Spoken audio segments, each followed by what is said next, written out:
वसमत शहरामध्ये तलावाचं काम सुरू असतानाच 15 ते 20 फूट खोल भुयार सापडलेला आहे। या भुयारामध्ये सोनं असल्याची अफवा पसरल्याने परिसरामध्ये नागरिकांची मोठी गर्दी झाली।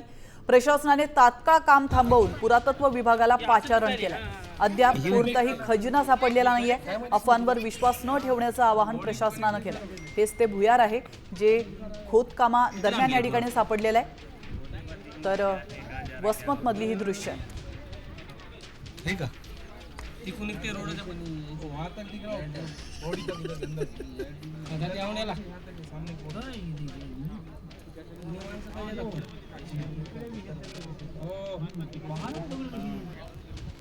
बालाजी धर्माजी मेडपल्लीवर आहे।